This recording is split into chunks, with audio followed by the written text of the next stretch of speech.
오늘 일을 잘하잖아요. 그럼 내일이 준비되는 거야. 그러니까 제가 학교 다닐 때도 항상 제가 복습을 잘하면 그게 예습이 되더라고요. 이게 연결돼 있으니까. 그러니까 이재명 대통령이 지금 내란 극복과 민생 살리기를 열심히 했는데 결국 그 펀더멘탈이 지금 국난 극복에 도움이 되잖아. 그렇잖아요. 그렇죠. 근데 지금 국난 극복을 잘하잖아.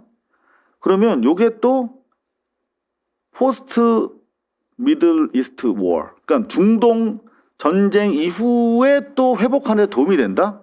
무슨 말씀이냐면 지금 이렇게 잘 관리를 해놓잖아요. 북한 관리를. 그러면 중동 전쟁 딱 끝나고 나서 북미 협상 네. 국면에서 맞아. 이게 딱 역할을 발휘하는 거야. 오. 지금 다 예비하고 있는 거야, 대통령은. 자, 그래서 저는 일단 북한의 입장 한번 보세요. 김정은 유감 표명, 솔직하고 대범한 자세, 청와대 한반도 평화 공존 기여 기대. 자, 대통령은 지금 뭐 국난 위기 상황일수록 북한 팩터를 관리 잘해야 돼라고 말씀하시지만 사실은 이거 생각해 보세요.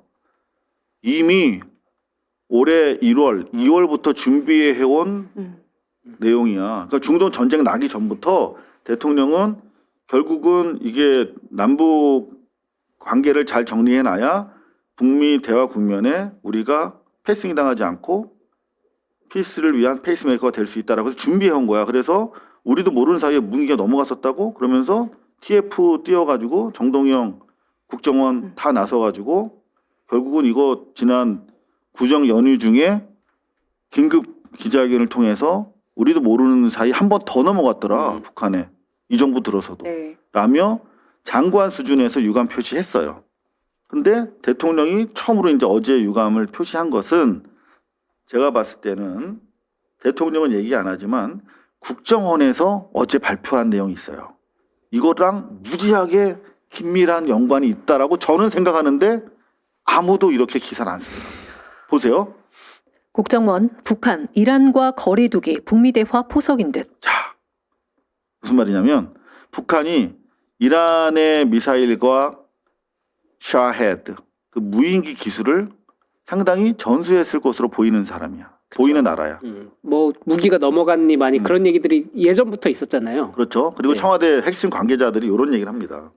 그러니까 이란과 러시아와 북한의 미사일, 무인기 기술 교환. 요거는 선후를 따지기 어렵다. 그러니까 이게 러시아 기술이 북한으로 들어왔고 북한 기술이 이란으로 갔는지 아니면 북한 기술이 러시아 통해서 뭐 이란으로 갔는지 중요한 것은 분명히 기술 교류가 있다. 그러니까 서로 기술 교류를 하면서 기술력을 올려 나가는 그런 어떤 구조인 거네요. 그렇죠. 그런데 자세히 보면 이번 중동 이란 전쟁 와중에 북한이 너무 조용하잖아. 그죠? 러우 전쟁 같은 경우에는 뭐 파병도 했었고 그치. 무기 넘어가고 뭐 했다는 얘기들이 이미 다 나왔었는데 뭐 거리상의 문제도 있겠지만 뭐 그 정도로 공유를 하고 했으면은 뭔가 넘어갔다라는 신호가 있었을 텐데 그렇죠. 예. 전혀 없었다라고 얘기가 없으니까. 그리고 대외 메시지도 미국에 대해서 비판적인 메시지 하나도 안 나왔어요. 심지어 좋은 메시지가 나왔어. 이를테면은 미국에 대해서도 뭐 우리가 뭐 나쁠 이유 없다는 식으로 얘기를 했었는데 이를테면은 나 제가 이제 눈이 안 보여. 여기 이런 얘기 했잖아. 이런 얘기. 미국과 좋게 못 지낼 이유가 없다. 김정은 육성으로 이런 얘기 했었어요. 네. 그죠. 메시지 관리를 하고 있는 거야. 그러니까 국정원이 국회에서 비공개 보고한 내용이에요, 이게. 거기서 뭐라고 얘기를 하냐면 야, 국정원이 이 얘기를 했을 때는 대단히 무게가 실린 얘기인데 여기 보시면은 단순 정황 수준이 아니라 요 얘기를 합니다. 김정은 북한 국무위원장 본인 육성으로 미국과 좋게 못 지낼 이유가 없다고 함으로써 트럼프 대통령과의 관계를 좋은 상태로 유지함으로써 중동전 이후 북한과 미국과 새 관계를 염두에 두고 메시지를 관리하고 있다. 국정원에서 이렇게 얘기했다니까? 그러면은 중동 전쟁 중이거나 혹은 중동 전쟁이 5월 전에 끝나더라도 대한민국이 북한 한국, 미국 이 세 국가 사이에서 뭔가 평화의 보루 역할을 하기 때문에 우리 임진각 가야 되는 거 아니에요? 아니 진짜 농담이 아니라 뭔가 이루어지고 있는 거예요. 네. 가시적으로 지금 국정원에서 국회에다가 보고한 내용이에요. 그러니까 여기 대미 자극 최소화하고 있고 중동 전쟁 이후에 북한은 미국과의 새로운 관계를 염두에 두고 메시지를 관리하고 있다라고 팩트로 얘기하고 있잖아. 그리고 여기 밑에 보면 분석된다가 아니에요. 그렇죠. 밑에 보면 이제 단순 정황 수준이 아니라 신빙성 있는 첩보를 바탕으로 한 거다라고 국정원이 얘기를 하고 있는 거잖아요. 이거는 이제 뭐 좀 김주애와 관련된 것으로 국한될 수도 있는 것으로 보이는데 어찌됐든 간에 상당한 신빙성 있는 자료를 가지고 이런 메시지를 내고 있다라고 우리가 볼 수 있는 거거든요. 그리고 트럼프 입장에서도 어쨌든 시진핑이랑 정상회담을 한 차례 미루긴 했지만 네. 올해 안에는 언젠가 5월로. 예. 네? 근데 뭐 그 또 미룰 수도 있는 상황이 그래도 두 번 미루긴 그쵸. 자꾸 외교전 결례니까 네. 4월에서 5월로 미룬 거는 제가 봤을 때 지켜질 것 같아요. 예. 그래서 어쨌든 한 번은 와서 정상회담을 가져야 되는데 트럼프 입장에서는 아시아에 온 김에 뭔가 이벤트를 만들어야 지금 바닥을 치고 있는 지지율이나 아니면 대외적인 이미지도 바꾸려면은 북한과의 뭔가 이벤트를 만들어야 되지 않겠나. 맞습니다. 네. 자, 국정원에서 상당한 신빙성 있는 첩보를 가지고 중동 전쟁이 끝나면 북한이 미국과 새로운 관계를 염두에 두고 메시지 관리하고 있다.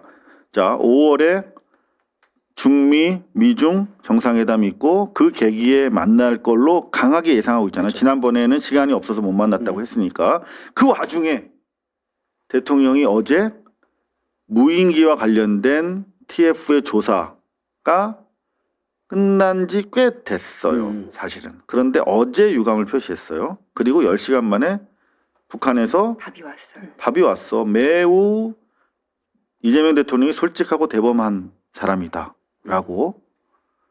이게 너무나 정교하게 짜맞춰주는 어떤 플랜 속에서 움직이고 있다 하는 걸 우리가 느낄 수가 있습니다.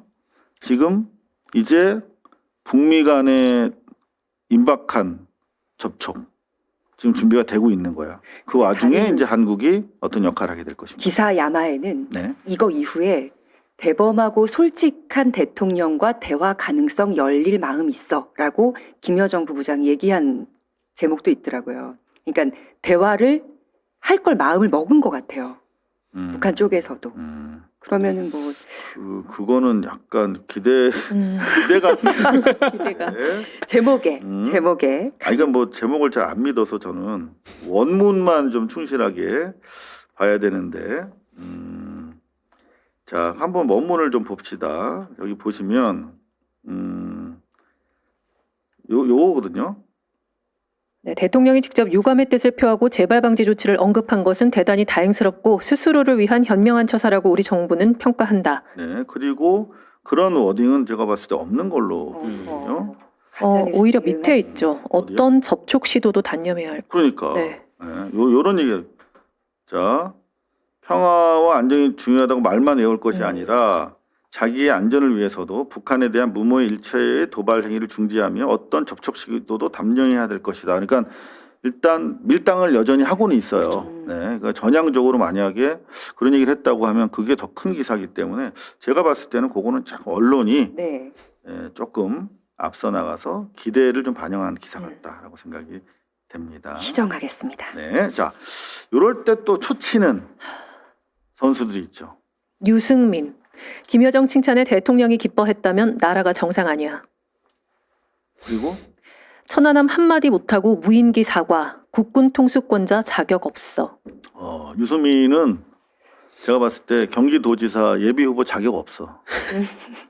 아니 출마할 자신도 없으면 이런 말을 꺼내는 것도 문제가 되는 거 아니에요? 한심합니다. 좀 뭐 하는 사람인지 모르겠어요.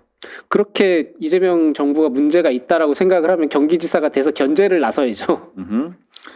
자, 그리고 또 이거 재밌는 기사가 하나 있어요. 지금 북미 간에 5월에 뭔가 있을 것 같다라고 하는 강한 또 확신을 갖게 하는 KBC 광주 방송. 트럼프 험지에 주한미군 뒀는데 한국은 우리 안 도와. 김정은 날 좋아해. 심지어 한국을 조지면서 북한을 빨아주는 이런 상황입니다. 근데 내용을 보면 이런 얘기를 했어요. 김정은은 약 45개의 핵무기를 보유하고 있다고 밝혔다. 이 대통령이 공개석상에서 구체적인 북한 핵무기 개수를 언급한 건 이례적이다. 이거는 보고를 받았다는 뜻이거든요. 그렇죠. 네, 북한에서 숫자가 대해서 정확하게. 계속 정보 업데이트가 이루어지고 있고 이제 45개. 지금 제 기억으로는 한 10여 개 정도로 표현을 했었던 것 같거든요. 근데 이렇게 확 뛰어 있는 것 같은데 지금 수량이. 그러니까 이게 뭐 트럼프 처음에는, 대통령의 말이기 때문에 걸러들어야 되긴 한. 그러니까 트럼프의 말이 시계열상으로 보면 이게 핵무기가 늘어났단 말이에요. 네. 그죠. 그렇다면 이게 미국의 이른바 외교에 있어서 프라이어리티 우선순위를 생각한다면 핵무기가 45개 정도 되면은 이거는 상당히 위험한 수준이거든요. 왜냐하면 이게 더구나 지금 북한은 그 잠수함에서도 쏠 수 있는 능력을 가지고 있기 때문에 그러면 이제 그 발사 위치를 모르면 어떤 문제가 생기냐면 반격을 못 하는 거거든요. 그렇죠. 그러니까 소련이 했나 중국이 했나 어느 나라에서 쐈는지를 알 수 없으니까. 모르니까 네. 반격을 못 해. 그래서 반격도 불가능한데 45개씩이나 있어. 그러면 빨리 협상을 해야 되는 대상이 된 거야, 이제. 이거 상당히 중요한 외교적 발언이거든요. 요것도 북미 회담의 개최 가능성을 상당히 높여주는 그런 조짐으로 보인다.